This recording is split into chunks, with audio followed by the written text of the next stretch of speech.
Welcome to the Open Mic Podcast Show with Mike Midgley.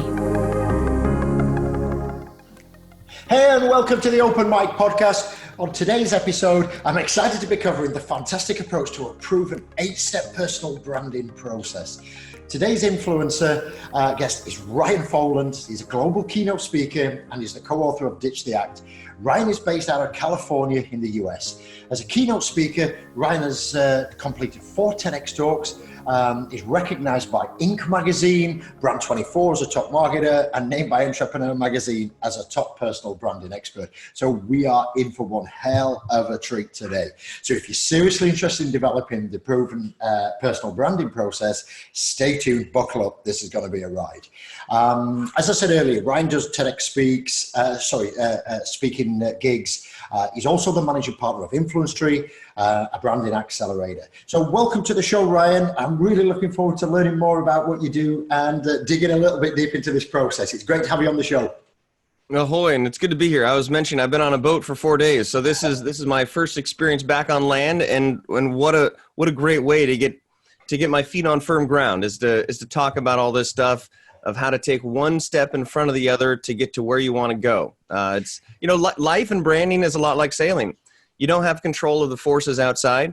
You do have control over how you trim your sail, but when all else fails and there's no wind, you kick on the engine. And so we're going to talk about how to trim your sails, how to kick on the engine when needed, to essentially get to whatever deserted island or very populated island that you want. That's amazing. I love the analogy. Internally here at the agency, we're talking analogies all the time. And, I always try and say at my 5th grade level, if we could dumb it down to the simplest terms, I always think it's a lot easier to understand than setting the sail, driving the motor. I absolutely love it. That's fantastic. And, if you sat there listening in the car, on your favorite apps, you're watching this on the blog or whatever, YouTube, whatever it may be, whatever you think about personal branding, whether you've got the profile mastered or you're just looking to get started, like any craft, it takes the right approach, the right discipline. And, ultimately, and I know people have a different view, and this is just my personal view. When you're playing with your personal brand, there's little room for error. You've got to get it right, because ultimately you can't go to say, hey, I'm just going to rebrand myself as somebody else. It's pretty important. If you want to reach out to Ryan, you can connect with Ryan Foland, all the major social channels, LinkedIn, /IN/Ryan Foland, Facebook, Ryan Foland 313, and we're going to talk more about Ryan's 313 method in a moment too. Instagram, Ryan.Foland, Twitter, Ryan Foland. Just search the hashtags 313 method, Ditch the Act, and Ginger MC, which we're going to talk about as well, which Ryan openly opens about. I mentioned earlier, you can check out what Ryan does on his website at ryanfoland.com. That's RyanFoland.com, influencetree.com, and also soon to be released, the Ditch the Act book is coming out, which I think, Ryan, is it going to be about the 25th of October, something like that? The new book's coming out? That is the target date, 25th of October, 2019, a day that will live in, well, we'll see.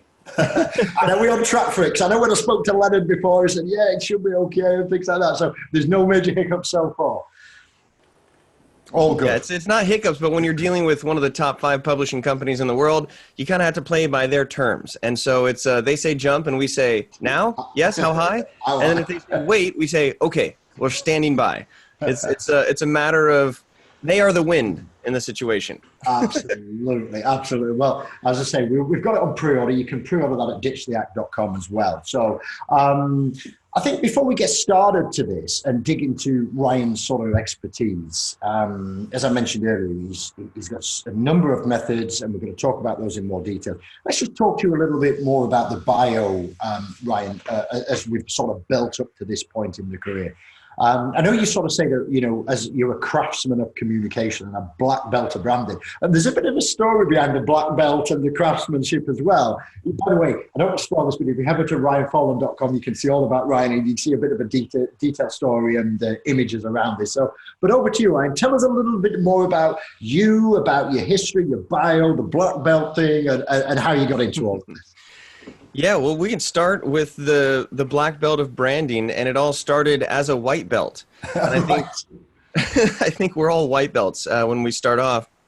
But I grew up in a family of educators, and that means that both my parents were teachers, then they became vice principals and then principals. and then administrators, and then taught principals to become administrators. So my whole life was on the scholastic calendar. And that's a bit unique, right? To where during the weeks and during the school year, I was a latchkey kid. So I would wear a key around my neck. I thought it was super cool, and that would be the key to get home. My parents were never home because they were on that same schedule. And then when the summers came, we would just pack up onto the boat and we'd head over to Catalina for 3 months and no one would see me. So if you think about that from my perspective, it was pretty awesome. But if you think about it from the outside perspective, and we sort of mentioned this earlier before we went live, is that perspective is everything. Absolutely. And I was like, I'm the luckiest kid in the world. I have parents who are on the same schedule. We disappear to Catalina. I hunt lobsters and fish with my dad. My mom and I go hiking. It's amazing. But the perspective from my friends is a bit different because as a young child, the principal is the evil, wicked witch and wicked king of the West. And so I got plagued pretty early with being the guy whose both parents are principals, right? So that sets a scene. Then combine that with the fact that every summer I would just disappear for 3 months. And then when I came back, I would have bleach blonde hair, a whole new fresh batch of freckles. And I really wouldn't 3 months is a long time when you're in 4th, 5th, 6th grade. Yeah. So the combination of their perspective versus mine really pegged me as a bit of an outcast in my early years. Yeah. And my parents said basically, as long as you do well in school, you can do whatever you want. So I had this awesome freedom, but at the same time, I would focus so hard on school. I got pegged as the one, I would always shoot for the number 1 grade. For me, it was natural. It was like, do well in school and you can do whatever else you want. Yeah. And so that really set the tone to set me up for being an easy target. Yeah, I would say you're a spotlight straight there when you come back the other kids, because they've been together in, call it gangs, groups, posse, call it whatever you want, throughout that summer. You come back and like you say, you're straight in there, yeah? Yeah, and then my birthday was also August 13th. And so my birthday would never be celebrated with any of my friends. And an interesting story that sort of highlights this spotlight is that I decided to celebrate my half birthday to make sure that it was there with all my friends. And I was really excited. There was a pool party. I was like, this is going to be really cool. Had a bunch of people that showed up. And every single present that I got, aside from the one that my dad got me, was a book. Right. A book. It freaking crushed me. I remember holding back tears as I'm opening presents. And then my dad got me a tackle box and a fishing knife that I had for probably 20 or 30 years. And it was that was the cool thing that I wanted. So even when I tried to make the effort to bond with my friends, they were like, oh, he's a nerd. He just wants a book. Right. So that was pretty damaging. And then I had a neighbor who was, classic neighbor bully. And so every time that we would be locationally near to play, it seemed cool, but he would end up getting aggressive and we'd end up getting into arguments and he would get physical. So there was a crucial moment, which I'd always talk about inciting incidences. You can put up with things for a long time until that one moment. And I was trying to stay away from this neighbor and he had chased me down and I ran into my garage. And this is when you're in 5th, 6th grade, you're like, the garage, this is my territory. This is America. And my father owns this, not there, but right here. So I stood inside the garage and I had in a Knott's Berry Farm, you can get these replica big guns. So on the prairie guns, big gun, a fake one where you click it back, it's snap. So I grabbed my gun and I stood there like this. I'm like, this is America. This is my property. You can't do anything about it. And he just straight up kicked me in the balls. I did not see it coming. And it just literally left me deflated. Yeah. And so I locked the door in my room, which is a no-no in my house. You're not allowed to lock doors. And I was just crying, just listening to Don't Worry, Be Happy, trying to calm myself. And my dad heard me, broke in through the door. It was a big deal. And he just saw I was a mess. He's like, that's it. Get up. We're putting you in karate right now. Yeah. Because we watched Steven Seagal and Chuck Norris and Van Damme and that was my escape. but he made that real. So that's when I became a white belt. And you know, you're in a dark place at that time, Ryan. I understand, you know, you just had that sort of humiliating or that final straw experience. Were you open to sort of go that, or did you feel you were being pushed, or were you saying, yeah, teach me? What was the mindset going like when your father sort of took you and said, that is what we're going to do? You know, I just remember him standing over me and being like, let's go. That was his final draw. And I was like, okay. And we jumped in the car and went to the closest karate studio. And I remember just being like, okay, this is something, a step in the right direction. And of course, I knew that I'd be Van Damme meets Chuck Norris really quick, right? Because I'd watched so many movies. But what it did is it taught me confidence. And from the first day that I put on my gi, it was a magical thing to know that you can communicate without saying anything. Yeah. And that's your confidence. And so I carried a different weight. I carried a different look. I carried a different way to communicate, and kids got it real quick. And it actually became, I became known as somebody who was not to be messed with. I was not going to back down. I was now in karate, and I went face to face with this guy, Dano, quite a few times. And he never stepped up because I would get in his face and I'd be like, I'm here. Right. So it's like, as soon as you call that bluff, but for me, it was that confidence. And I just have such a love for martial arts. I actually went back and taught youth for like 7 to 10 years as I was sort of getting through some financial struggles. And there's nothing more powerful than looking at a 4 or 5-year-old in the eyes and they just see the ability for them to become stronger than they are. And I carry a lot of what I learned in martial arts to the stage and stage confidence and helping people who are afraid to get up and speak. They're very similar analogies to like being timid around one person who's being a bully and being around 300 people who are looking at you in the face and you don't know what they're thinking. Yeah. So that's where I became a white belt. It was as a result of sort of being an outcast, and I earned the respect of my friends, and then I made more friends. And you know, there's a lot of other sub stories where I moved schools because it was that bad, and then I ended up moving back to the schools because it was even worse. As we grew up, I'd say like around sophomore year in high school, I got into my own. I also played hockey. I got my machismo with that, as well as wrestling, which was amazing. And then pole vault, of all things, as well. I saw the 14-foot pole thing, and how did that come about? I mean, it's not like I had a pole vaulting today. You know? Yeah, I'm a competitive guy, and so I had a buddy who was like, wrestling seems like a bunch of wimps, guys dressed in spandex, you know, wrestling around. I'm like, wrestling is the most challenging, most amazing thing you will ever attempt, and I don't even think you have the cojones to do it. He's like, yeah, well, think about running as fast as you can with a 14-foot pole launching into the air, not knowing whether you're going to come down or die or not. That's harder than wrestling. I was like, dude, you come out for wrestling, I'll go out for pole vault, and we'll see who lasts. He came out for wrestling, and it only lasted 1 year. And I fell in love with pole vaulting, so I stayed for whatever. But I'm an intense guy, and I like these bursts of intensity. And I would say, because the hockey thing as well, you became goaltender. Is that the correct terminology for it? Yeah. Goal guard or goaltender, which is, you know, you're getting God knows how fast these pucks go, but you get it. I know you're padded, but you know that again, you're in the way of harm there, and it seems that there's a repetitive nature here.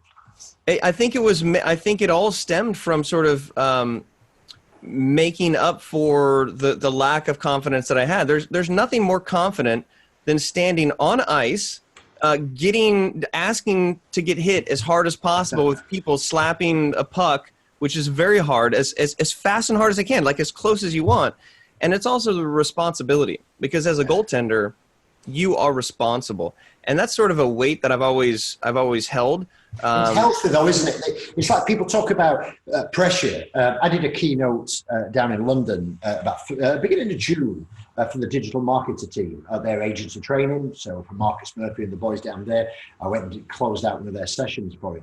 And it's like, you've got to step up. You know, you're doing a keynote for digital marketer. It may not be like a traffic and conversion, but, you know, it's still in their agency training. They're trusting you. You've got that responsibility and you've got to be on your A game. But for me, I'm sure, you know, and if anybody's out there Ryan and myself are not ultimate experts in this. We just, different people react to different situations. If you want to sort of engage with us on that, just drop us a message using the hashtag the open mic, or you can reach out to Ryan direct on this. But to me, I find it as a healthy pressure.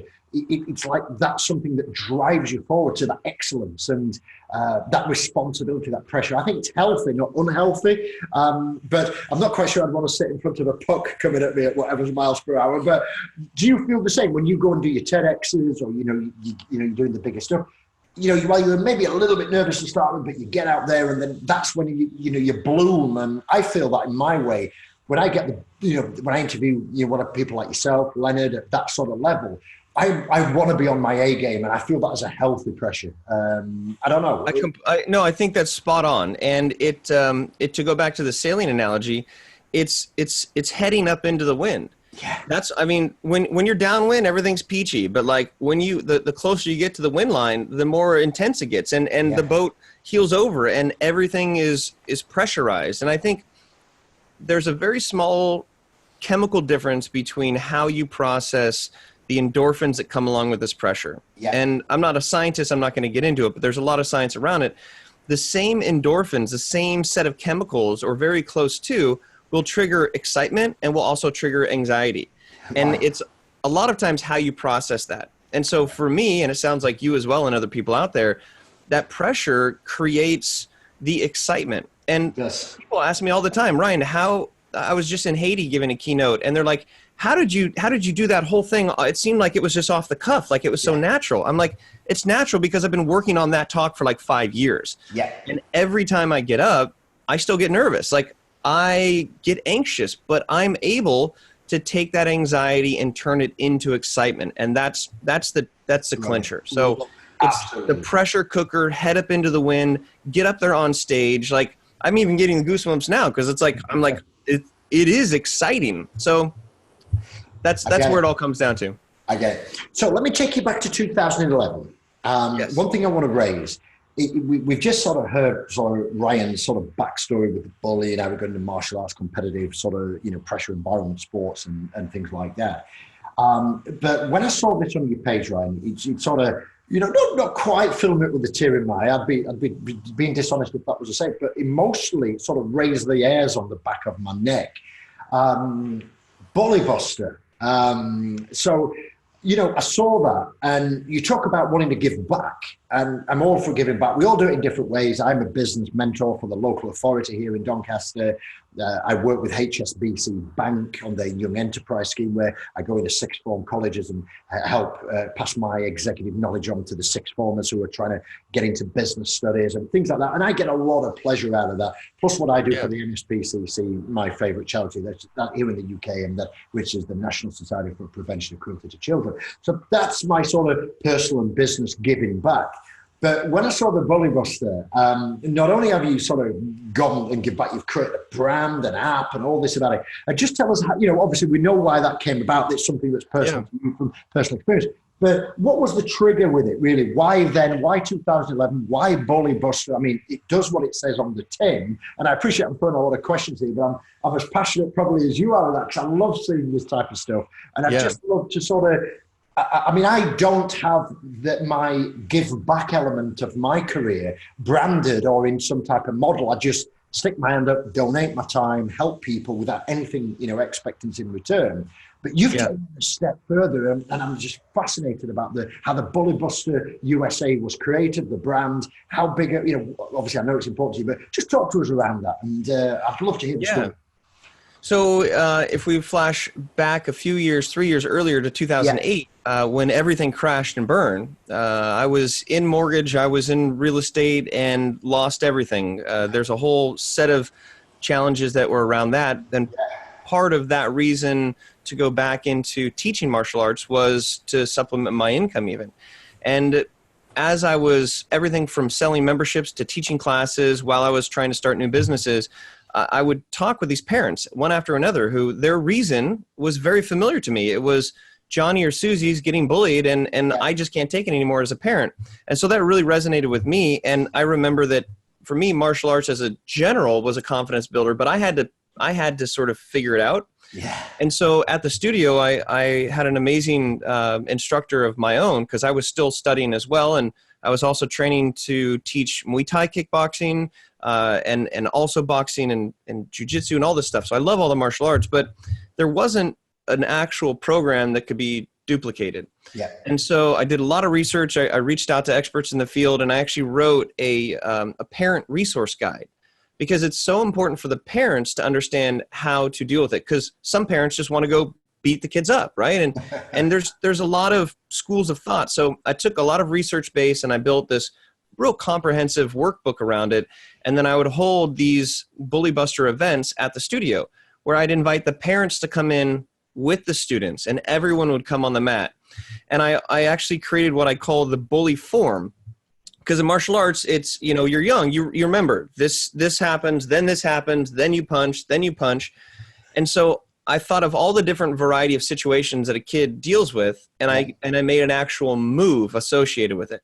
Amazing. So, for example, one is the spider stance. Okay, so when you are sort of vulnerable in a situation, I make the analogy of looking for spiders. And if you've ever been into a place and you see spider webs, you kind of do the spider stance. What happens is you're like this. You're like, okay, there's a spider. What's going on? And you evaluate the situation. So when you're a kid in a new situation, you do the spider stance, which is literally, I'm going to look for these spiders. Is there a web? I don't know. So it's about being aware in that situation, right? Amazing. The other concept is like something memorable, like if you get in trouble or something bad happens, who do you call? 911. Yeah. Now, if something happens to you or you're scared, what do? Run, run, run. Yeah. So it's like you call 911, or if you can't call someone, you run, run, run. And so it's like ready, run, run, run, and everybody runs in place. Association to the situation is what we're getting. Yeah. And then there's things such as a smart stance, and it's actually like this. And I don't know if you can see, but it's where you have your hand here like this. And what this does, if somebody comes up in your face, it's very non-assuming, but you put your hand on your chin and your other elbow here. And what that allows you to do, it almost seems like you're thinking, but what it does is you have a very clear area that you can block here. You can block down below. Yeah. And so somebody comes up in your face and you're like, oh, tell me, what are you saying? Yeah. And then you can block the low kick. You can block here. You can do all kinds of things. So you're set. It's like getting set. Yeah, yeah. And then there's dumb distance, which is like when you're face to face with somebody. That's a very dumb distance. And so I created this form, I created this program, and then I was able to offer it to not only this studio, but other studios. Yeah. And I eventually got connected with the Bully Project. I was the Southern California rep for the Bully Project, which is, they made the movie, The Bully movie. And Lee Hirsch is a great guy. Connect with him. So it was really to create a system that other people could take and explore. And it was nothing that I really wanted to monetize. It was just a program or system I wanted out there. Then at that time, cyberbullying became really big. Massive. And as the emergency of social and all the channels, because people are, obviously I've seen it with my own kids as they were growing up, over the years, we've got to be on Facebook, we've got to be on these channels. But, the dark side of that is just kids can be really nasty, can't they, as you know yourself. And that environment is more intense because, people think because it's not physical, it's less, but sometimes it's more intense because it's nonstop. You can't seem to hide from it. Yeah. And in particular, texting was really popular right then. And so you would have kids that were texting each other and talking trash. Yeah. And I could teach people how to block a punch, but I couldn't teach them how to block a digital punch. Yeah. So that's where we turned to technology, and I partnered with Iconisys, which is an app development firm. I ended up working with them, but this idea is creating a filter of almost 4,000 words in English and Spanish that if a text message came through with that identified word, the recipient would never get it. It would be forwarded to the parent's number. And then the parent could deal directly with the person who was texting their kid, and the kid wouldn't know. Yeah. So that was, again, just a way to empower people. And it is very fulfilling. And I think that for me, it's not just being bullied as a 6th or 7th grader. Yeah. It's being bullied in business. Yeah, and it happens all the time. I'm very passionate about. I've been bullied by business partners, and somehow it's my trusting nature, or it's just they see that I'm super excited and then I get taken advantage of, and that's led me into some legal challenges. Yeah. So it's if you have been bullied as a kid, like, you have to be careful not to be bullied as an adult, bullied in relationships, bullied at work, bullied by your boss. And so, you know, I just live by a mantra of just do good, be kind, and it's something that I try to package and give back. And that's what's so exciting about Ditch the Act, is that so many people are afraid of these stories. Like, if I talk about getting kicked in the nuts while I was protecting my garage with a gun that didn't work, like, that's not something that I want to share with people. But I've found that once I start to share these things, people connect. And, like, you know, look at, you see something in my bio and you're like, oh my gosh, how cool. Like, I get this guy. We're connected a little bit more. Absolutely. So in sharing these vulnerable moments, that's really what the book helps you to tease out. The stuff that you're afraid to share is sometimes the most powerful. Absolutely. I mean, when you're looking at Ryan's backdrop, Ryan coaches leaders worldwide on the art of simplifying the spoken message to a degree. And, you know, it doesn't matter what channel that comes through. Tell us a little bit more, Ryan. And for the people who's not heard about the 313 method, the simplest form of, you know, what that is. And I know we'll put the hashtags in of 313 method and all the links into the show notes. But tell us what that is and how that's moving forward as you come into your professional career and things like that, and what you're delivering to the leaders of the world out there. Yeah, the quick ramp to the story is that I was brought onto the University of California, Irvine, which is part of the UC system, to start their first ever undergraduate entrepreneurship program. And it was a pretty big deal for the campus. It was in partnership with the Blackstone Foundation, a huge private equity fund owned by Steven Schwarzman. And the idea was, like, how can we support college entrepreneurs? So when we opened this thing up, we had a line out the door of students who are like, I have an idea. And it's very Socratic, where I would never tell someone your idea is good or bad. They would ask me, is my idea good? And I would say, how would I know? What can we do to figure it out? So there's a lot of lean methodology. There's a lot of learning by doing. It's not about the idea. It's about the experience. And the problem that I had is I'd meet with a student group and I would simply say, tell me about your idea. And then they would talk and they would talk and they would talk. And I would even, like, look at my watch. We have a certain amount of time. And it would be like 5 minutes, 10 minutes of just babbling about their idea. And from a practicality standpoint, like, I couldn't help them because, one, I didn't understand them, and two, we'd run out of time. You can't condense it, you miss it, So I started to experiment with different questions, and I had hundreds of students, so I got to try. I would say, okay, tell me in the fewest amount of words possible. And they would just talk. Didn't make a difference. I say, okay, tell me about the problem that you solve. Some of them would be like, what do you mean? Okay, let's stop there. Businesses should solve a problem. And so we talk about it. Then once we got through that, I'd say, okay, now what is your solution? And can you say it in a sentence? And they would just sit there and go. And then I would say, okay, now tell me about the market. Who is this for? And I heard so many people say the word everyone or anyone. I started to now ask the question, can you tell me who your market is, but you're not allowed to use the A word or the E word? Huh? You can't say everyone, you can't say anyone. And they go, okay, this is for any student. No. This is for anybody. No.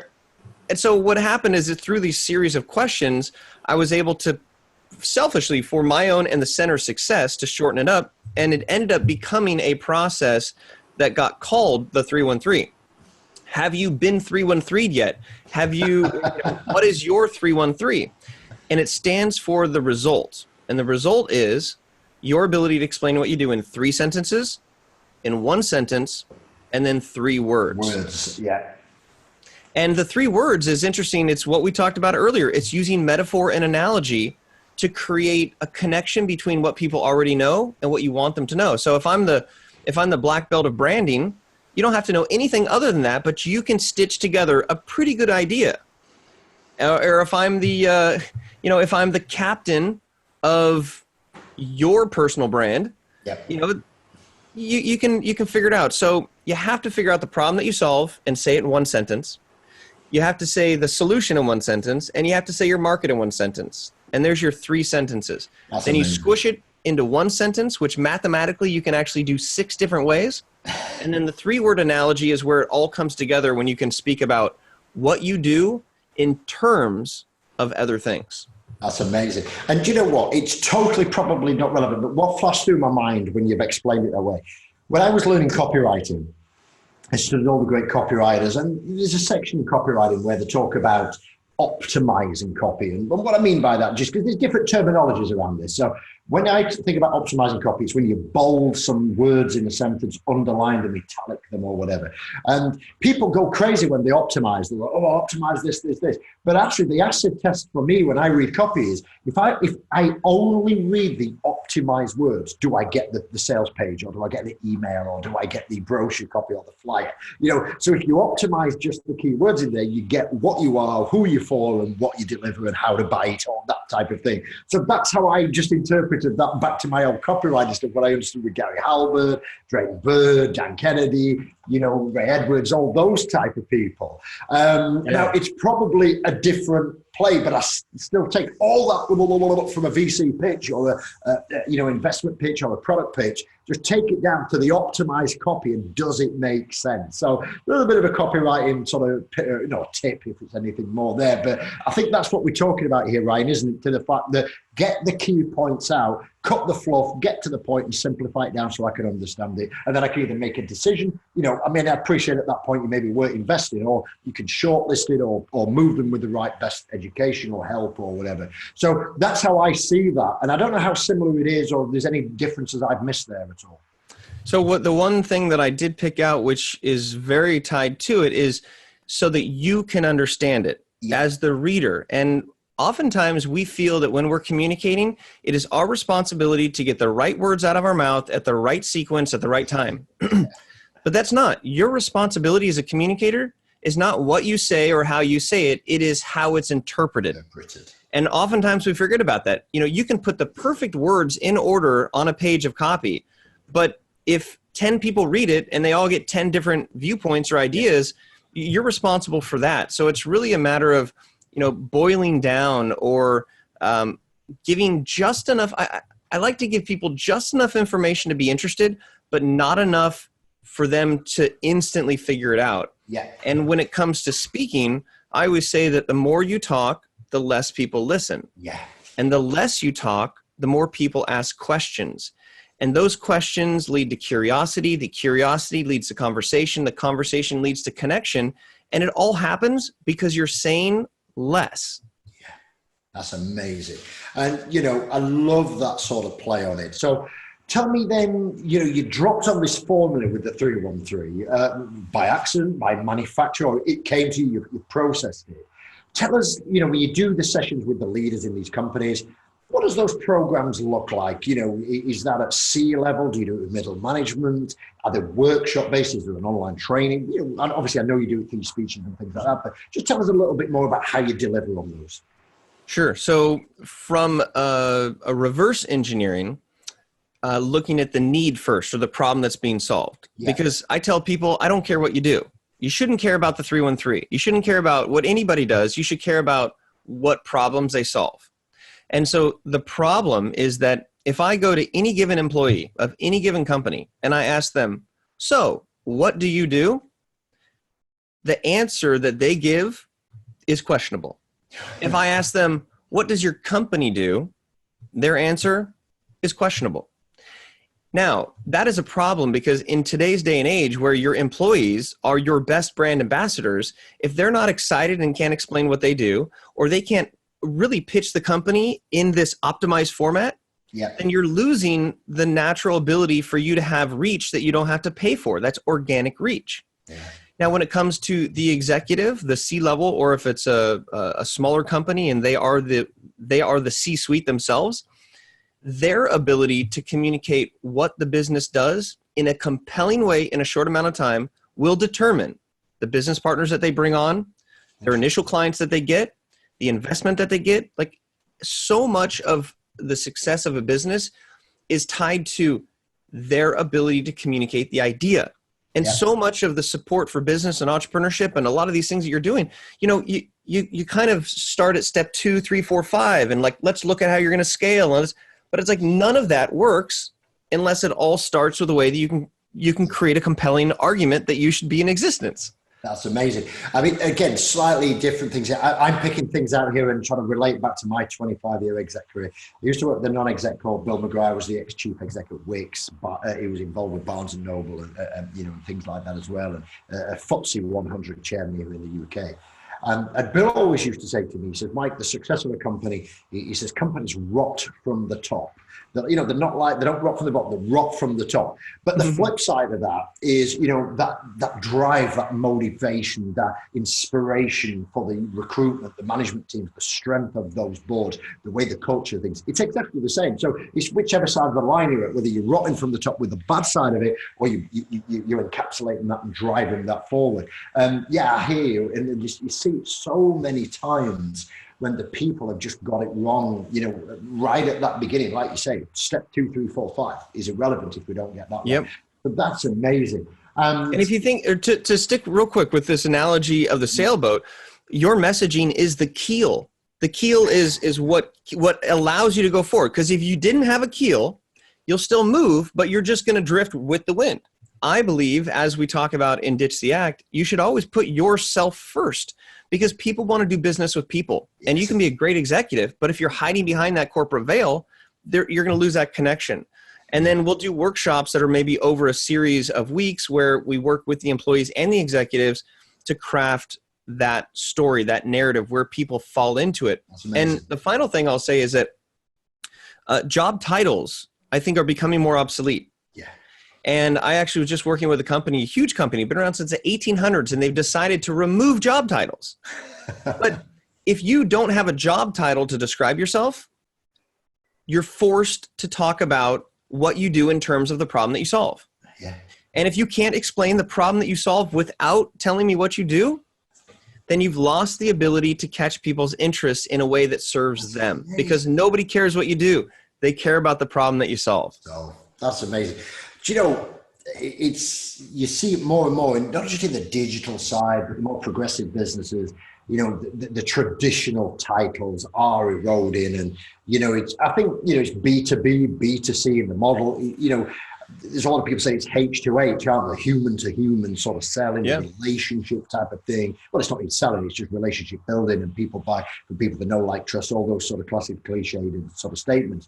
But how do you deal with that, Red? And this is slightly off script, by the way, but I'm just curious. Sure. When people are going to say, hey, forget whether they're in the 1800s, all the way, 150-odd-year-old business, or that there's somebody, made modern tech internet example, whether that's an Uber or, something like that. How do you deal with actually sort of framing that business model without a job title? Because I'm not for titles too much, they are what they are, but ultimately, how do they could be a flat organization or a customer-centric organization, whatever, but how do they frame that? Are they open office? Are there no closed walls, no partition, cubicle nations? Is it beyond just dropping the title? Is it the working environment? Is it how open? Do they share financial results with all the staff? Is it just an open carte blanche, or is there's still going to be, maybe if it's publicly traded, some sort of behind the scenes discussions? But what's more than, because it can't just be drop the title. It's got to be drop the title, and then that's got to flood through the rest of the business. What are you seeing in these situations? So it's a change in culture. That's the answer to the question. And that's going to depend on the type of organization that you're dealing with, the leadership, the stakeholders, all of that. But what all of that is moving towards is getting ready for the next wave of no-collar workers. And as people start to realize that you can work from home and just be as, if not more effective, and have a better work-life balance, it's not about showing up 9 to 5 anymore. It's about people genuinely being excited about what they're doing. And if you can get people to sort of shake the legacy culture of what has to be, there's this transition. And millennials want to have different things than boomers want. And Gen Z wants something different. But at the end of the day, the answer to all those questions is it's a cultural shift.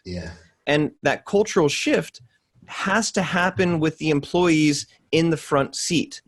And you hear the cliche that humans are more than just resources when it comes to human resources. But at the end of the day, where I think the direction is going is that when employers start to empower employees by building their own personal brands, those employees will actually become more loyal. They will become better leaders within the organization. They will spread a more organic reach on social. They will attract new clients. All of these things that are positively associated with business growth. A book that I would suggest people reading, and if you haven't, you should definitely grab it. It's called Drive by Daniel Pink. Yeah, Dan Pink, I've read the one with Daniel Pink, To Sell Is Human. I've done that one, but I've not done the Drive one. So Drive talks about the history and science between intrinsic and extrinsic motivation, sticks or carrots. And there's some really interesting science around the fact that, like, when you try to, incentivize people through certain ways, it actually demotivates them at the end of the day. Yeah. So I think that as an economy that's moving towards no-collar workers, and as an economy that's working towards empowerment of their employees, because if they don't, those employees are going to leave or start their own companies. It's about creating something that's more than professional development, because professional development historically is, I'm going to help you become better at your job. Therefore, we as a company do better. But when you truly take the step and you say, look, professional development means you getting better at your job, you becoming a better leader, and you really flapping your wings to find out what your expertise is. Because I know that you're working here, but I want you to be the best person that you can be. Yeah. And this comes to personal relationships within the business. So we talk about this in the book, where nobody wants to go first, but everybody wants to go second. And if you are in a working relationship and all you're doing is just the pleasantries, how are you doing? I'm great. Good, great. All right, see you next week. You don't create that connection. And so I think the businesses of the future will be more like family, more like extended family, where people are not there for the paycheck. They're there for the mission. They're there for the vision. They're there because they feel like it is fulfilling. And then when you get paid, that's a great bonus. That's where I think we're going. Amazing. And, I've written it down because I always look for like a quote out of the content that we create in the podcast. And, the businesses of the future will be treated like family. I just think that's amazing. I need to work on that and look at it. I look at a lot of the people I work with in the digital and the tech sector. Obviously, we have a HubSpot agency on one side, and we've got an exec side and a venture capital arm, like an intermediary arm on the other side. And you see these companies, and they call them side hustles, but really what they are doing, they are developing personal brands, and they're becoming ambassadors and associated with those companies. And like you say, it's about doing what you love, and I absolutely love that analogy, Ryan. So thanks for sharing that. That's amazing. And if you wanted to get your hands on this, we're not too far off. I think we can pre-order the book. I think I've pre-ordered my copy. Yeah. Ryan. You can get it on Amazon, Barnes & Noble, or Target, I think, right now. Yeah, absolutely. So it's called Ditch the Act. Ryan Foland, co-authored with Leonard Kim as well. So you can get that there and get an early release copy, currently released or scheduled for release, as Ryan said earlier, around the 25th of October this year.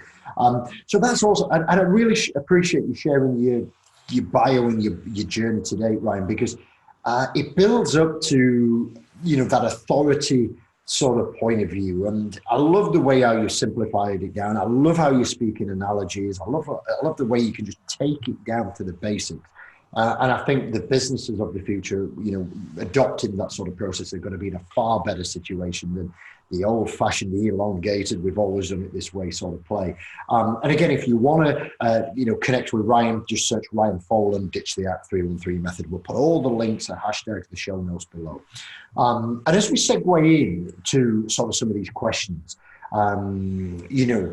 we had Leonard on our show, the co-author, about 4 or 5, 6 weeks ago, something like that. So it was a great show, by the way. I mean, I hear him talk all the time, but like I was sat there and I enjoyed it. It was great. Yeah, we opened him up a little bit. It was fairly late there because we got up fairly early in the morning. I think it was about 6 a.m. for us in the UK. Leonard had done like a shift, and it was about 10 p.m. in the night. And to be fair, Leonard's far from shy about sharing his, level. Oh, I know. And Leonard at the time was actually going through a bit of a head masher, wasn't he? There was a lot of things going off in May, and when you interview Leonard. So, and he was impeccable throughout. But I'm curious how you met up with Leonard. What's the backstory? And obviously two powerhouses there. Any tips for our listeners to better connect with others? So just give us a little bit of detail around that. Yeah. So I'm going to start. It's called in medias res, which is right in the middle of the story. So the tip of how to connect better with people is to share what's not going right. Yeah. And that's how we met. So now let's go back into the beginning. At UCI, I was at this entrepreneur center, and I had a friend who was invited to an exclusive event, but he had to travel to Greece, and somebody through somebody else was like, hey, they thought of me, like maybe Ryan might want to go. So I just by happenstance ended up at this exclusive party at a New York Times bestselling author, Keith Ferrazzi's house. And Keith wrote a book called Never Eat Alone, which is probably one of the best networking books that stands the history of time. It's different than How to Win Friends and Influence People, but Never Eat Alone talks about how he created these bonds with people over these dinner parties. So he held a dinner party for these people. They flew around from all the world, all around, very young crew. And I showed up like thinking this is my big break. Like I'm getting going. I feel like this is what I need. And I show up and I was totally intimidated because everybody that I talked to was like, oh, I work at Google this. And oh, I just got this amount of millions of funding here. So I went from excited to just like, oh crap. So Keith gathered us all in his living room and he said, everybody put your phones away, stop. And he shared something super personal. Like, I don't even know this guy, but he just shared this crazy personal thing. And in my mind, it was like, he's up here on this huge pedestal. And all of a sudden he was on the same standing ground as I was. And there was this weird, like, kind of like, sort of like energy in the room. And he's like, what you're going to do tonight is do what I did. You're not going to share what's going right. You're going to share what's going wrong. And when you do that, it's the quickest way to find out the people who can help you out. Because you're here because you're successful. So nobody needs to hear about all the success. And I'm sitting there going, oh my gosh, I've been so annoyed and I felt so measly because up until this point, everybody's been talking about how great they are. And I was really intimidated. I did not feel connection with anyone. So we sat around a table and... So was that like even like early stage imposter syndrome to a degree, right? That we think it was. I was excited. Yeah, I was excited to get there. And I was like, wait a minute, I'm in the Hollywood Hills. Like, I haven't... But what's going wrong is a great equalizer. Yeah. Because at dinner, everyone started to share what was not going right personally, what was not going right professionally. And it was a total paradigm shift from coming up ready, like, I'm ready with my elevator pitch. I'm going to talk about all this great stuff that I'm doing to hopefully win someone over that they want to do business with me. Yeah. No, it was a complete opposite. So long story short, everybody went around and I stood up and I said, I've written 50 blogs over the summer. Nobody's reading them. All I want to do is speak. Nobody cares. I even offer for free and nobody gives a crap. I have this 313 thing, which I want to be like, I think it could be my legacy, but nobody cares. Like they just think it's Eminem's area code and I'm stuck on stupid. So everyone goes around and then this one guy is like, well, I've got 10 million reads on my content. Everybody reaches out to me to speak, but I'm not that great of a speaker. And I just broke up with my girlfriend and I'm just not feeling really well. So I went up to him afterwards and I simply said, hi, I'm Ryan. I was at your table. I can help you if you can help me. That was it. And amazing. We connected. We ended up reconnecting by randomly walking next to each other in Santa Monica, which sort of re-sparked the connection. I ended up becoming his client. He brought me on because I had a certain skill set that he didn't. Yeah. And then we started working together and then we used me as a test pilot. And I went from zero social footprint, nobody caring about what I'm doing, to here with, hundreds of thousands of people that are at least interested in what I'm doing and, excited about what I'm doing and feeling great about the information that I'm sharing. Still, I have my own issues and problems, and actually sharing those things along the way by ditching the act is what continues to help me become successful while being relatable. Yeah, I get it. And when I spoke to Leonard, I may misquote this. If you're watching these episodes back to back, there may be a slight discrepancy. It's my memory. But ultimately, Leonard was saying that, when you actually go out there and you're actually saying, hey, look, this is it. And I think he talks about there's there's 5 levels, but the 5th level's get broken. Yep. There's 4 levels of exposure and detail. And I think Leonard at one point was down on his luck, and he went out there and said, hey, I'm down on my luck, Angie's left a job, I've got a couple of clients expiring or coming to an end. And then like somebody offered him a CMO job, this came up. And then it like sort of boosted him back up onto his feet. And I know when I've looked at Leonard's tweets before, I thought, God, is this guy crazy? Sharing all this stuff. But when I listen to this, and I'm getting at this from a different dimension, I mean, Leonard covered it excellent. The way you're putting a different angle on, now he's just piecing it all together. Just with that honesty, this is where I'm at, this is it, no bull, straight out there, boom. And then people are going to start to sort of fill in the gaps and sort of help you, which is amazing. Yeah, and Leonard and I are very different people. We are very, very different in all aspects. And we fill in each other's gaps, and that's what makes our content resonate, because it's a full circle. But Absolutely. Some people are better at sharing than others. I'm the kid who locked myself in the room and was crying listening to Don't Worry, Be Happy, because I wouldn't talk to my parents. I didn't want to reach out for help. I didn't want anybody to know anything was wrong. And that's been a theme throughout my whole life. Like, I remember my mom asking me if I needed help with homework one time, and I snapped at her. I was like, what, you don't think I can do it? You don't think I'm smart enough? And she's like, never really stepped up to help me again. So there can be a finesse to it. Yeah, absolutely. Leonard started his career by doing level 4 exposures. Yeah. I'm still working on level 2 and 3 to get to 4. So it's not just about, out there throwing all the misery, doom, and gloom, but it's about getting people to know you by letting them know that you're human. Yeah. Then it allows them to like you, and you form a relationship.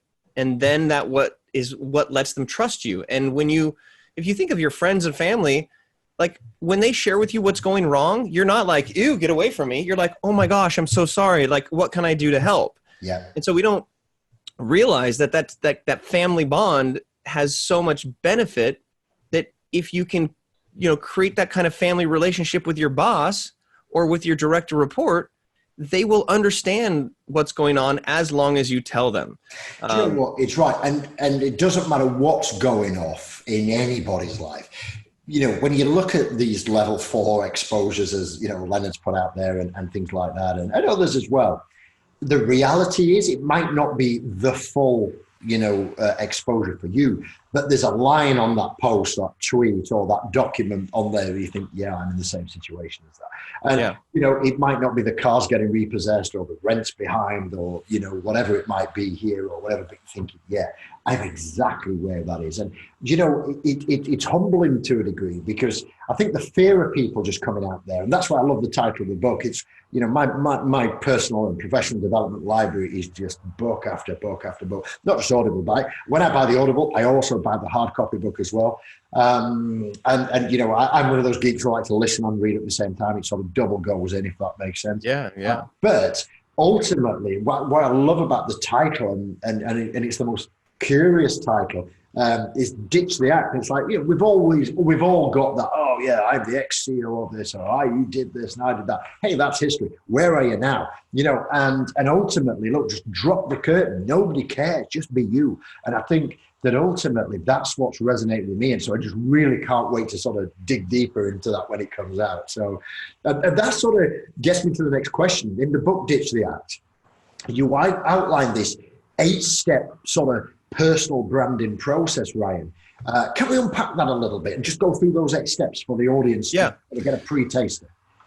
So the first step is crafting your unique long-form bio. Yeah. And what's funny is, before we even met, that was something that you went and found. And you found things within there that resonated. And so absolutely, people ask me, okay, Ryan, what do I need to do to build a brand? And I will say, step 1, if I were to search for you online, where would I find the bio? Yeah. And then if sometimes they don't have the bio because they don't feel like they're there yet, right? Or if they have a bio, I say, okay, can you pull it up? Can we look at it? And I say, first of all, how long is it? And it's usually on LinkedIn and it's about this long. Yeah. And I said, okay, let me read it. So your life has been amazing then? Everything has been perfect? There's been nothing that's happened to you wrong? And they're like, what do you mean? So the long form bio is a way to ditch the act in a written format so that nobody can hold stuff against you and they actually get to know you. So the first step, and we have a really cool worksheet in the book that you work with somebody else, you come up with these interview questions, and you tease out all the stories.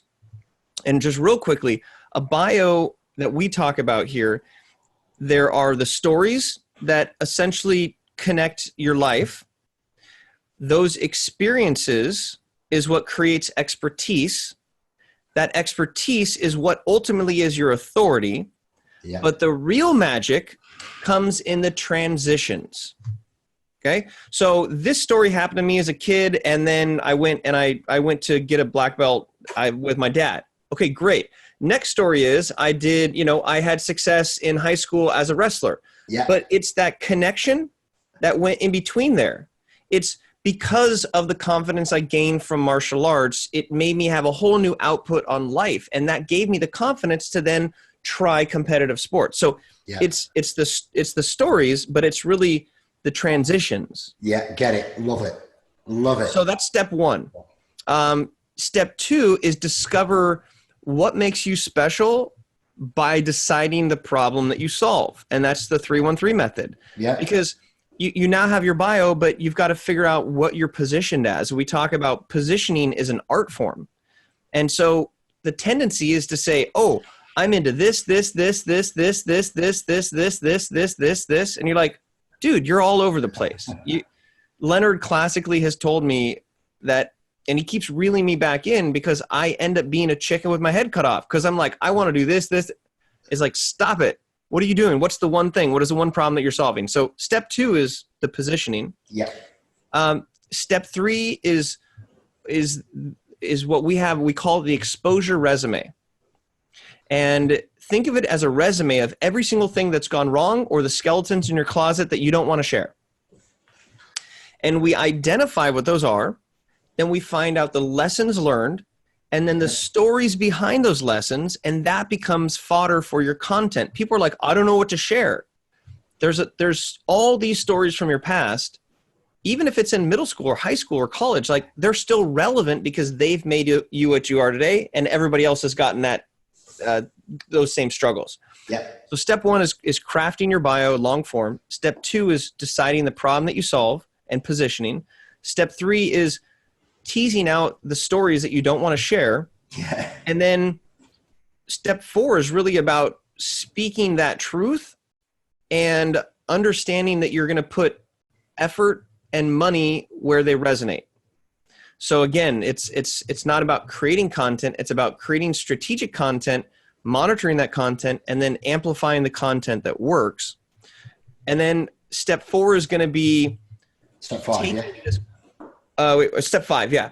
So step five is going to be, step one is crafting your bio. Step two is your positioning. Step three is your exposure resume. Step four is, sharing and amplifying. Yeah. And then step five is finding how to use the content that you've created to make video content, which people are missing.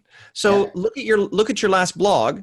You could take that blog and you could make it into a bullet point themed list, shrink it down to the size of a Post-it note, use that Post-it note on your phone as you create a video that supports that content. And then you take the video and you put it into the blog post. So video is the future. And if you're not incorporating that, so it's a way to use your content to inspire videos about that content. And that's bringing the personality through as well, because it's no guard, is there? You're just there. I was at the keynote I did with DM down in London. I bumped into Dennis Yu, the Facebook. I love Dennis. He's great. Yeah. Dennis is also, Dennis is actually coming on the podcast in August. And awesome. Tell him I said hi. Tell him. I will do. In fact, I was messaging Dennis at the weekend about his new, it's not his Blitz metric courses, but it's for something else. But it's the way Dennis does it. I don't have a phone here in the studio, but it was saying at the event, just get yourself up on a 32-grand portrait format, bang, bang, bang, less than 6 1 minute video. That's he loves it. And then he was showing an example. He says, hey, here's a video which was done horizontal, and look how much of the smartphone real estate it owns. You flipped it up and did the portrait at the angle, and it owned the screen. It absolutely bossed the screen. When he scrolled it, it just dominated it. And that was one of the most powerful 60-second sort of videos. And he got everybody in the room. I think there's about 50 or 60, maybe a bit more, a bit less people in the room. And everybody had to do that for Dennis. And, everybody willingly did it. And then you just see, you think, wow, it just makes so much sense. There was no production, no bumper intros, no lower thirds, no high-tech Hollywood studio or video editing, no After Effects. It was just literally a portrait, 30-degree angle, have some of that, boom, and the impact, it was amazing. And Dennis is awesome. So, I will say he said hi. And what's great, too, is a great idea. He actually says, I'll give you all this bonus information and bonus if you make a 1-minute video in the next 2 days and tag us. So he's pushing people past their comfort zones. I did it on the day. We didn't get 2 days. We had to do it before we left London. So 4 hours, get in. That's Dennis for sure. And he gave us all the plug. And by the way, I know this is Ryan's podcast, but if you need a guru around Facebook, and I'm not talking about these false gurus. I'm talking about $1 a day, all day. I love Dennis. Yeah, $1 a day Facebook, Blitz Metrics, Logan and what Dennis does up there, absolutely amazing guys. Blitzmetric.com. Just go check them out and just sort of shoot them a message and watch the content. And them guys are awesome. And absolutely, just genuine guys as well. And if you check Dennis out on Instagram, he put some awesome pictures of his food on there. He called all these things recipes and things like that. So that's just a little quirky thing that goes off, but awesome. Yeah, and he ditches the act. Dennis, he is who he is. He's not trying to pretend to be anybody else, and that's why he's so renowned for being an expert. Because he's like, this is just me. This is it. Like. Yeah, he's a crazy guy, but in a great way, not in a bad way. So, I mean, you mentioned there, so we've got a 5, found out what works, get the videos in there. What's number 6? Yep.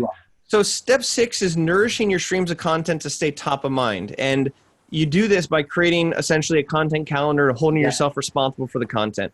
Step 7 is fostering camaraderie and relationships, because no matter how online you are, as we said from the very beginning, business is relationships. It is. And so it's about networking, it's about putting yourself out there.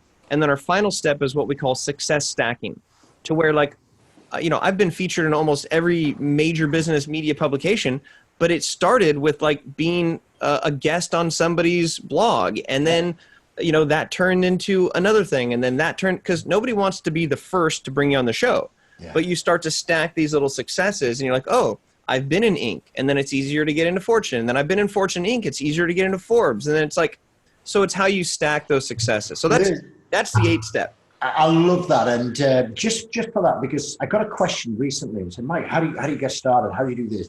How do you do that? And I said, well, and I actually pulled out of what Leonard said, which is, what you're now saying here in point 8.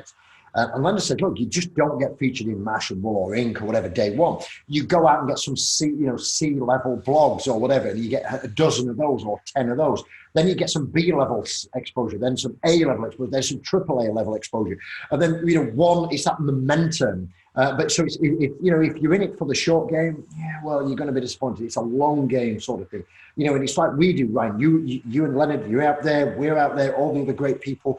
This time, effort, cost, money to host shows like this. We don't pay Ryan to come on. Ryan doesn't pay to come on. It's time given, and time is more valuable than anything else. And ultimately, then we've got to produce the show, and then we've got content, and we've got management of that and things. So there's a financial and a time aspect, but it's connecting. And if you go back and listen to the old mic, the first 10 shows, Ryan, absolutely sucked. They were horrendous. In fact, I was originally going to take them down, and it wasn't until I spoke to Leonard, and I was going to make it episode 11, episode 1. Right. I'll go, just look at that, just let it there. So if you go listen to episode 1 to 10, no disrespect to the guests that we had on there, but we'd not got the format right. We didn't have it managed. It was just rubbish. And okay, hopefully it'll be some value. Then 11 to 15. But you started, and you're here. That's it. And then we start to get in the UK, we just have blogs published on Digital Donut. I'm guesting for Ileana Steriva at HubSpot on her inbound PR blog. And then you start to get recognized of value. And then you go up, then I get a keynote for Ryan Dice and Marcus Murphy at Digital Marketer. And it's not quite where Ryan and Leonard are as yet. But if you're listening to the audience, how do you get started? You start doing the basics. Start small, get good at it, keep dominating it, keep pushing out there. I mean, the first 12 months of my podcast, I hardly did anything. So I was a bit nervous, and I thought I would do it right. So I think, right, 2017, we're going to build it up. 2018, smash it. 2019. And we've gone from doing a podcast a month or whatever, 6 weeks, goofing around, to doing five a month now. And the quality of the guests, even though I was very appreciative of the people who helped me get started, and I'll try and give back and help as well. But, now we've got people like Leonard on and Skip Miller, Shay Rowbottom, Trish Leto. You got Dennis coming on, all these, And it's a different level. And then now people are saying to us, hey, Mike, can I come on your show? It's like, really? Yes. You want to come on my show just like this? And then it goes. And that's what I say through. I get it. And that, for me, I love the 7 steps previously. But for that one, it's that patience, it's that long game and building it up in stages. And what you've echoed there, Ryan, is exactly what Leonard said. So absolutely phenomenal. And you did a great example of sharing exactly your success stacking.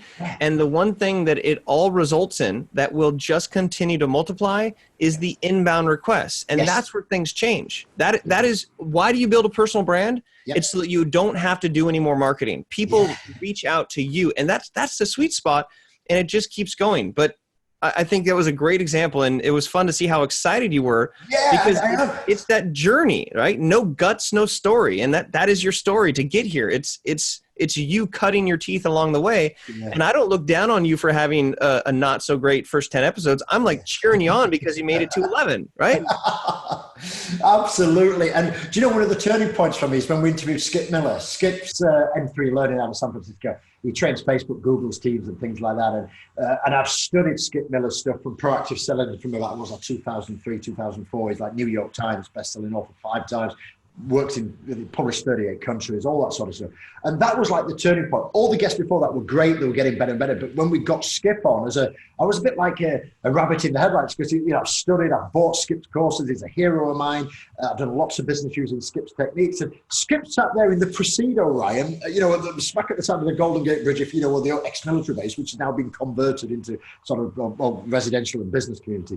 But he sat there in the Presidio, just, and like Ryan, like Leonard, like all these great people, they're just human beings. And, they're willing to sort of give you the time, and dedicate. And don't be fearful of them. Just reach it out. And as long as you can add value, and you're in it for the right reasons, don't try and please these guys, learn off them and give back and share. And I think that's why we put so much effort into our podcast, giving the links, giving the backlinks, the dedicated landing pages, because, we're appreciative of it, and then we can spread that. And, it all adds to the little parts to help the wheels go round. And it makes me want to share it too. And then that sharing will connect you with my network. And then that's how you build relationships. And once you're connecting with people, like, we're bonded now. So if you see somebody in my network that you want on your show, all you have to do is say, Ryan, can you make the intro? Like, that's how it works. But people overthink it if they don't start it.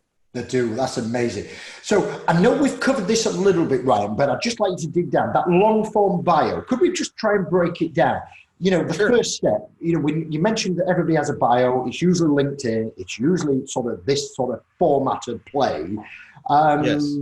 If you break that long form bio down, obviously I'm looking at yours right here, and it's like the old fashioned long form sales page, if you want to call it, to a degree. There's a picture of you there. You've got the braces on, the blue shirt on there. Then you've got the karate or the jiu-jitsu gear on there. I love the picture about the bullies and all the apps on there. Obviously what you've been featured in the harbour, and then all the way down, you do your stick method, and then there's the boat, and then the favourite picture of mine is where you've got all the inflatables around the boat, just saying, hey, when I reach my destination, this is what it looks like. So I've got an absolute picture. But for the people who doesn't have the benefit of seeing that, could you just sort of break that down? If I wanted to start writing a long form bio, if you remember the old-fashioned sort of copy or film, there's like a 3-part play, beginning, middle, and end. What does that look like if you were to break it down, that first long-form bio, Ray? Yes. So a couple things. So first of all, you saw that one picture. Here's my boat this weekend, and the floaty is right there. There's a unicorn floaty on the front of the boat. I can see it. Yeah. I got my big American flag up there, so it's true what that is. And if I were to, so essentially working you through this worksheet is where you can help understand this. And here is what I would suggest you do. If you buy the book, you get the worksheet, right? But if from a high value standpoint to deliver what I can here, first it's make an outline of all the major milestones of your life, but from a timing standpoint. So early childhood, and then childhood, and then, middle school, high school, college, your first job, your family, that kind of stuff. It's like, so map out an actual timeline. Yeah. And then what you want to do is you want to think of the different emotions and emotional states throughout those periods. So early childhood, what was that? Was it amazing? Was it traumatic? Your middle school years, like for me, that was traumatic, right? Yeah, for college, that was amazing. That was enlightening. So you have these sections and you think of like the main themes, and then have somebody, it's easier if you have somebody asking you like an interview, and you record the conversation. And for each of those different timelines that you've identified, the interviewer asks you to come up with 3 stories for each of those sections. So, all right. So, Mike, it looks like your early childhood was traumatic. So can you tell me 3 different stories around that? Yeah. And then you tell me story 1, tell me story 2, tell me story 3. Then the next thing I'm going to ask, and what's important is that I will say the words, question number 2 for your middle school, which sounds like it was also traumatic. Tell me 3 stories. Okay. Now for your first entrepreneurial experience, you said that was insightful. Yeah. Tell me 3 stories why. So you're teasing out at least 3 stories for each one. When I said you have to be particular about what you're saying from an interview standpoint, have them read the question specifically, because you're going to get like a 40-page document because you're going to transcribe it. And then you can do a Control F and you can find the exact sections based on what is said word for word. Yeah. So now you go back and as a sort of a baseline, choose the best story from each of those 3. Yeah. Then the magic comes in the transition. So you have these chunk stories, and then you write the little transition in between. And so in a general sense, that's your long form bio, are the stories that resonate from the main parts of your life, and then you connect them, and in that transition, that's where you've changed as a person.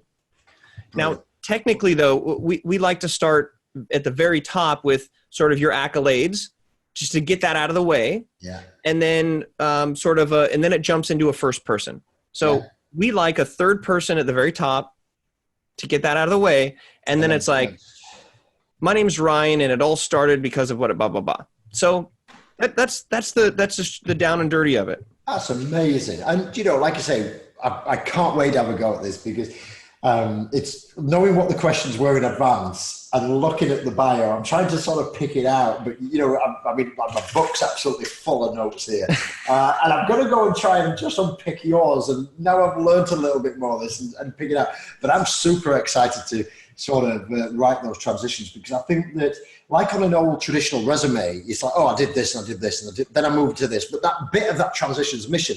And like you say, that's where the magic happens, and one is as a result of the other. So yeah, I'm really excited for that. Thanks for sharing. And then you can go back and I'm sure, I can't speak for you, but for me, some of the things that I wish would have never happened, I would never have them not happen, because I am who I am today because of that.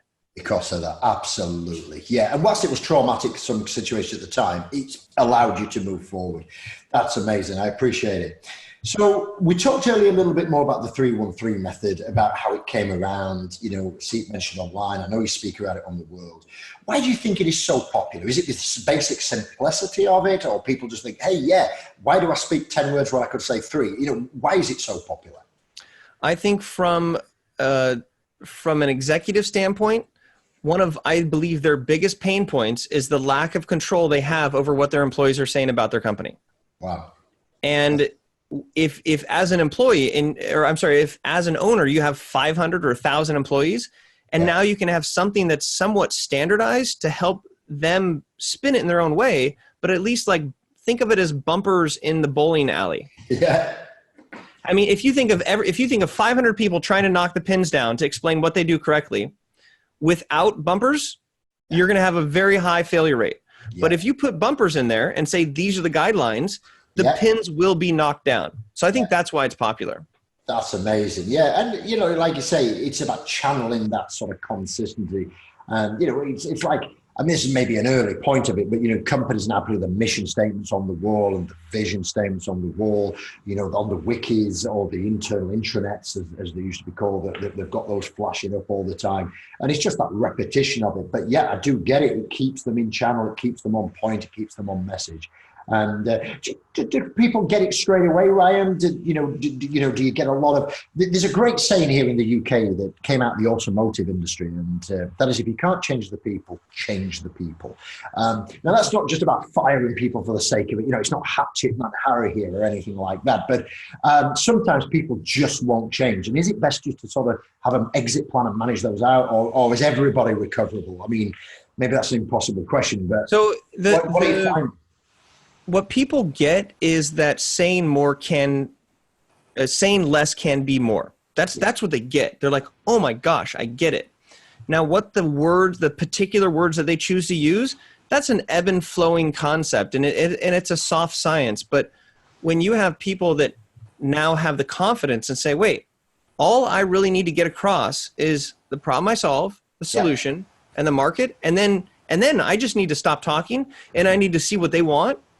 It's more of the confidence that allows them to participate in these conversations, and it has them pump the brakes. Yeah. And so once you understand how it works, your 3 words can change all the time. The concept is that I can be like, hey, what are you into? Oh, you're into cars? Okay. So think about what I do. I'm kind of like the carburetor for your copywriting. Yeah. Oh, I take a little bit of this, and the right mixture. So it's just a way of communicating through metaphor, or being like, look, before I tell you what I do, because I do a lot of stuff, let me just tell you the problem that I solve. Okay, here's the problem. Do you think that's a problem? Yes. Great. Do you have that problem? Yeah. Are you looking to solve that problem? Yeah. I can help you out. Although I haven't even told you what I do. Yeah. So there's these concepts and these takeaways. I think people get it, but what will always keep this in demand is that people default to saying more, and they default to getting back into this long-winded stuff. And they feel the need to when they don't. Yes. Yeah, and that conversation and confidence just to sort of listen and say, hey, that's it, get it. And there's and the final thing I'll say on this, there's science behind the fact that there's a direct correlation between the amount of time that people talk in a conversation and their viewpoint of it being a positive experience. So if you think back on like, oh my gosh, this was an amazing podcast, it was probably a podcast that you also participated in, right? Or a conversation that like, oh, such a great conversation because you were involved with it. And we get excited, so we are involved. But if we are talking too much, it lowers the amount of time that they are talking, and they might not think back. They're like, Dad, that guy just freaking talked a lot. I'm not going to talk to him again. But you're feeling good about it because you're like, it was so great. Yeah. So it's about flipping that scale, because you said time is the most valuable asset. So let people talk a little more, and they'll love you for it. Yeah, I mean, there's three resources that I speak about on a regular basis in the work that I do, right? And that is time is the number one resource, energy is the second, and money is third. There are other resources, of course, but in those three, and a lot of people get fixated. Oh, I've got to get the money, and I can run through walls for it. But ultimately, time is, it's irrecoverable. Energy, it takes a lot to get pumped back up if you're down or you hit the wall. And money can always be replaced, and maybe not always in the vast quantities that everybody maybe or maybe don't want to meet the desires that they have. But to me, I think that is the big part. And I get it, and I love it. I love the simplicity of the model. So, as a 4 times TEDx speaker, tell us how you've got so money. Do you have any tips for those who, have a big idea that's worth sharing? Yes, I always wanted to get one. And I was like, this is going to be it. This is going to be amazing. And I actually applied 12 times to 12 different ones, and I got my 13th one. So many people don't realize that it's okay to apply for them yourself, or you have somebody else apply for you. But I have no shame in saying it took me 12 no's to get to that one yes. And I always encourage people to first look at their alma mater. Yeah. And if your alma mater has a TEDx program and you reach out to them and say, hey, I'm an alum, I have a big idea worth sharing, there's a really good chance that they might consider you. So that's easy there. The other concept is one that we've been talking about, which is those inbound requests. Yeah. Right? And so the first TEDx I got was the first in this success stacking, to which subsequently helped me land these other ones. And I've had people reach out to me to do my 5th, but I've told them I'm waiting until the book comes out. So like the science behind it is more a matter of persistence. Yeah. And people who want to get on the TEDx stage, it could be as easy as just applying and then applying again and then applying again. And if I said that 10 more times, you'd be like, is this guy still saying this? That's what it feels like. But I really think that successful people are not doing what everybody else cannot do. Yeah.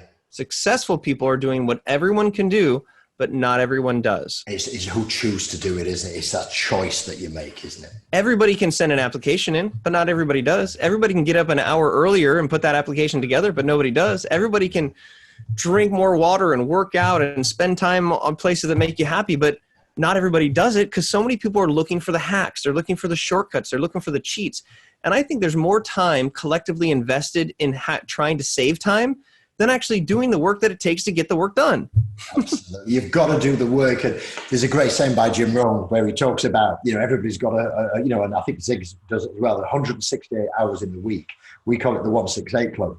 And the guy says, I can't get a better job. I work all day. I come home by the time I have my tea, I watch some TV. It's time to go to bed. And it's like, you're making the wrong choices. Like you say, it's about saying, okay, what's important? I'm going to block that out. And like I say, getting up that hour early, filling in that application or whatever prep is required.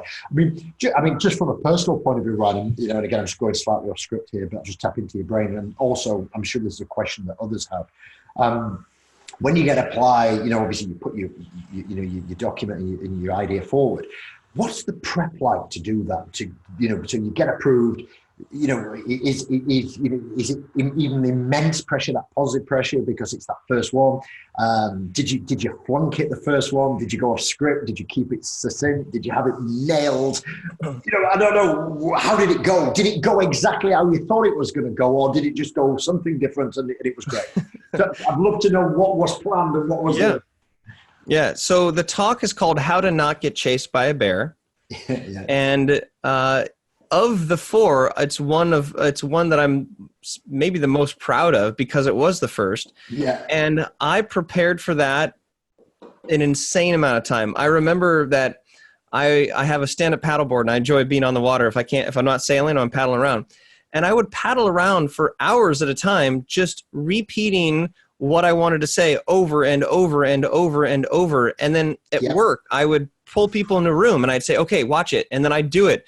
And then I'd call people on the phone and I'd do it over the phone. And I would just drill.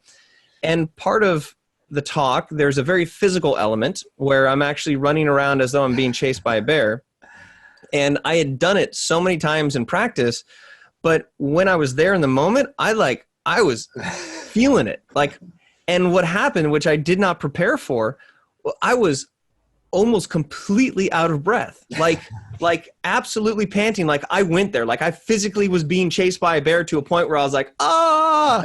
And then, so if I look back on it, I watch it for like the 3 or 4 minutes after that, I'm like out of breath. And at one point I'm like, look at me. I'm like, and so I also, forgot a certain point and put it in different, but I tell people, don't memorize, prepare, and improvise. Yeah, brilliant. Love that. Love that. And that's like when you do the speeches, isn't it? And maybe not as important as a TEDx, but you have your deck or you've got your frame. And to me, it's just a set of train tracks that I've got to keep in between and keep there. Because I think if you try and force whether it's a keynote, it's just a presentation, you're doing something in a support group, or like what I do with my volunteering back to the community. I think if you try and force it exactly, you lose the engagement because some people will raise their hand and say, oh, what about this? And you've got to be able to take those on front foot. So I think for me, my tip, and obviously I'm nowhere near as experienced as Ryan, I've got quite a lot to go from that level. But for me, I have my boundaries and I call them the iron train tracks. And, I've got my bullet points, if you want to call that my key points to talk around. but I'll take questions in, get the engagement in there, and I'll try and take it on head on. And to me, I always think that that's a more loose and natural way of doing it than sort of saying, hey, I'm not going to take that question. I've got to go through this process. So if you're just getting started out, that's something that I learned, because the first ever talk I did was in front of 350 people at the Motorcycle Museum for a major finance conference in the UK. And I was only supposed to be a bit part player, and then like 3 days before, they asked me, hey, Mike, the main speaker's dropped out. You've done lots of speaking. Would you do the main slot? Yes. And I'm prepared for a side breakout room with like 20 people, and ended up on the main stage doing the first ever time I spoke at the Motorcycle Museum for the NACFB. And I'm speaking in front of 350 people. I'm like, oh my God, I don't know if it's going to come out. But you just let it roll and you go for it. And I got through that just by sheer panic of the fact that I was just trying to be natural, because I thought, if I'm not, I'm going to freeze, and I'm just going to be stood there with the camera rolling. And but yeah, you just start that way, and you relax, and I think just be yourself. And I think what I love about the advice, Ryan, is you drill and you practice, you drill and you practice. Because ultimately, like you say, you're talking about something that you know. You're talking. Nobody's asking you to speak about, I don't know, neuroscience or nuclear physics or something complex. If I had to speak about that, wouldn't have a clue. Get up and speak about my 7 stages to scale and high growth. Bang, I can do it on point. And it might change every time, but there's different stories, different examples. But ultimately, the core backbone of it, it is the same. Yeah, and I think you need to give yourself a little more credit, because don't say you don't have as much experience as myself or Leonard, and this is just a general sense, because I believe that if you speak in public, then you are a public speaker. It's a scientific fact that you cannot argue either. And your podcast, you're on stage right now. Yeah, when you're talking with your wife or your kids, you're publicly speaking. And so I want everyone to know that it's not a matter of stage time. Yeah. It's a matter of understanding that you are always on stage. And as soon as you give yourself that, like, oh, wow, really? Yes. I was in a board meeting. I gave a presentation. I talked to somebody at the water cooler, talk about the Game of Thrones. Like, those are situations that are on stage. And so if you remove the, I'm almost as good or I don't have that experience, and you just realize every single time you open up your mouth and speak is experience, you will feel more experienced and you'll gain that confidence. And I think everybody just needs to give themselves that grace. And I like to say that thoughts become words, words become things. So think the thoughts that you want. And it's as simple as, don't ever say, I'm not good at public speaking, because cognitive dissonance, your brain will look for reasons why you're not. Yeah. But if you say, you know what, public speaking is something that I'm working on, all of a sudden your brain's going to look for those opportunities. So it's a small nuance, but and it de-risks the pressure as well in your brain, doesn't it? Because if you say I'm working on it, I'm not, you hear a lot of people say I'm by no means the finished article, I'm still learning every day. It de-risks it, and then obviously to me it takes that pressure off as well. Yep. And it's ditching the act. It's not pretending like you're a big crazy keynote speaker. It's being that you're just passionate about the ideas that you're sharing, and people will levitate towards that. That's amazing. Ryan, I cannot thank you enough for the value that you shared today. I'm absolutely humbled, honored. Again, my show notes are full. I've got a lot of work to take away to implement, and I can't wait for the book to come out. So please, please, please go and pre-order the book, ditchtheact.com, coming out mid to late October 2019. And as we start to wrap out of the show, Ryan, if we were trying to condense this entire podcast into 3 pro tips, I know that would probably to a degree do a disservice, because you're going to have to leave something out. But what would you say to the listeners and the guys and gals watching this on the podcast? What would you say the top 3 things are that people should do if they want that, to build that personal brand success? How would you boil that down? So I think the first one, which incorporates a lot that we talked about, is create a long-form authentic bio. Yeah. And the authenticity means sharing not just the good, but also the bad in your version of ugly. Yeah. Okay. The second tip I would say, and I say this enough to where I hope it resonates, is that you should listen, then talk.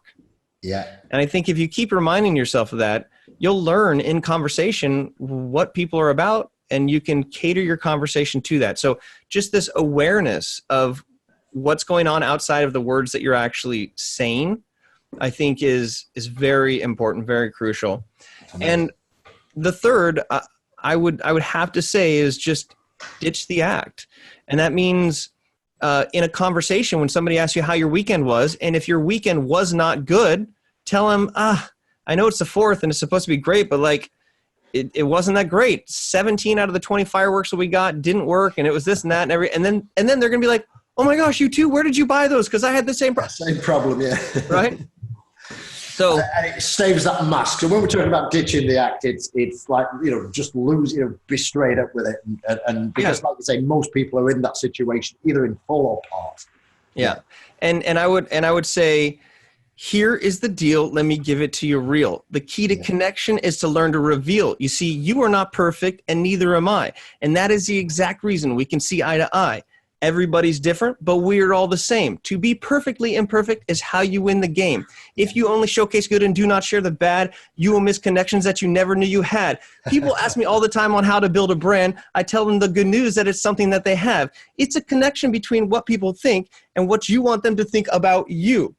Again, if somebody asks you what you do, because people will all the time, tell them about the problem you solve and make sure you tell the truth. Perfect. That's a wrap. That's amazing. That's great. Ryan, thank you so much for being on the show. The value is more than immense. And it was fun. It was fun. Number four, tip number 4, have fun. Have fun. Yeah, let's write that down. It's a bonus. You don't want more than 3 tips, but that's the bonus. Just have fun. That's it. Always over-delivering as well. Ryan, I appreciate you being on the show. I know how valuable your time is. Thank you so much. Absolute best of luck with the book launch. We're looking forward to it. And again, if you want to go and learn more about what Ryan's doing, what Leonard does, what they do together, check out ditchtheact.com. You can go over to influencetree.com as well. You can see what's going over there. Search the 313 method. Go and check out Ryan's TED Talks as well. Pretty impressive there. And reach out to Ryan on all the usual social channels. We'll put those in the show notes below. Thanks again, Ryan. It's been an absolute pleasure having you on the show today. It's been immense. Thank you. It's been fun. That's great. And for all you listeners, whether you're in the car, you're on the apps, you're on the blog, we really appreciate you continuing your growth engine development. And as always, to get in the game, go do the hustle, go make it happen. And we're going to catch up with you on an open mic podcast real soon.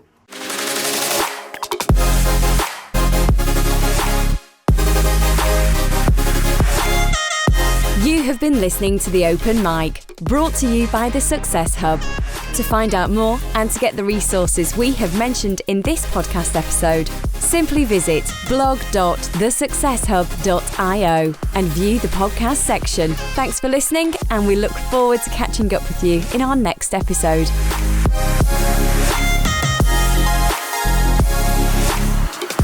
This podcast and associated materials is published under copyright to The Success Hub. All rights reserved. No reproduction of this material is permitted.